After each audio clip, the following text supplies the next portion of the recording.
ذوالحجہ کی 10ویں تاریخ کو بھی قربانی ہے. وہاں بھی اولاد کی قربانی، یہاں بھی اولاد کی قربانی.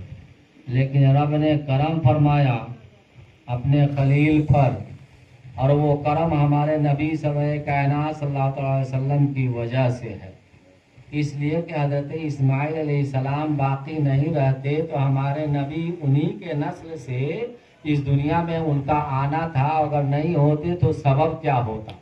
رب تبارک و تعالیٰ نے اس سبب کو برقرار فرما کر حضرت ابراہیم علیہ السلام سے مطالبہ فرمایا تھا قربانی کا، اولاد کی اپنی بارگاہ میں قربانی پیش کرنے کا. رب نے قربانی بھی قبول فرما لیا اور اس نے لال کو بھی محفوظ فرمایا. لیکن آئیے رب تبارک و تعالیٰ جس آیت پاک کو میں نے آپ کے سامنے پڑھنے کا شرف حاصل کیا ہے اس کا ترجمہ سماعت کیجئے. اس کے بعد سے کچھ فضائل اور احکام آپ کے سامنے رکھنے کی سعادت حاصل کریں گے. رب تبارک و تعالیٰ فرما رہا ہے وَمَا يَعْلَمُ جُنُودَ رَبِّكَ إِلَّا هُوَ، اور تمہارے رب کے لشکر کو تمہارے رب کے سوا کوئی نہیں جانتا. کہ تمہارے رب کی فوج کتنی ہے، لشکر کتنی ہے، کیسی کیسی لشکر ہے، کوئی نہیں جانتا. کہاں ہے، کیسی ہے، کوئی نہیں جانتا، صرف تمہارا رب ہی جانتا.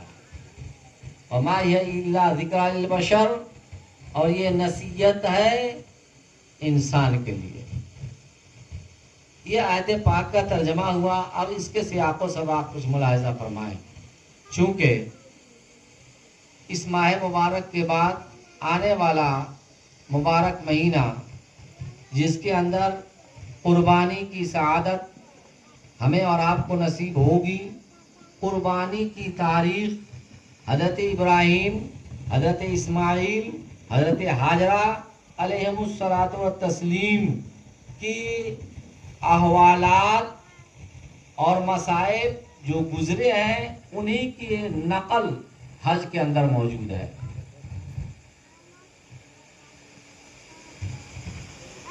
نبی رب تبارک و تعالیٰ اس دنیا میں جس کو بنا کر بھیجا ہے اس کا کام تھا اللہ کا حکم کسی حالت میں بندوں تک پہنچانا.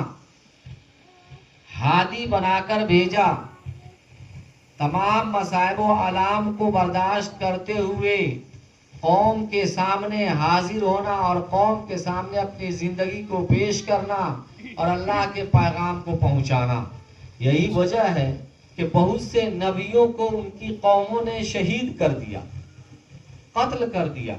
پھر بھی وہ قتل ہو گئے لیکن اللہ کا پیغام کو قوم تک پہنچایا. صرف مقصد تھا بندوں کو راہ راست پہ لانا. اب راہ راست پہ لانا پیغمبر اور نبی ایک ذریعہ ہے، لیکن صحیح معنوں میں حقیقی ہادی رب تبارک و تعالیٰ ہے.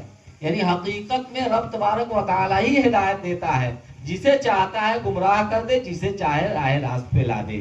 تو بولی وہی کثیر یہدی وہی کثیرہ، وہ جسے چاہتا ہے زیادوں کو گمراہ فرما دیتا ہے اور بہت سے زیادوں کو ہدایت عنایت فرماتا ہے.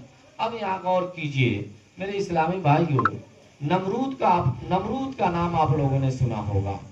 یہ نمرود کے زمانے میں حضرت ابراہیم علیہ الصلوۃ والتسلیم کو مبعوث فرمایا اور پرورش بھی ایسی فرمائی جو انوکھی پرورش ہے.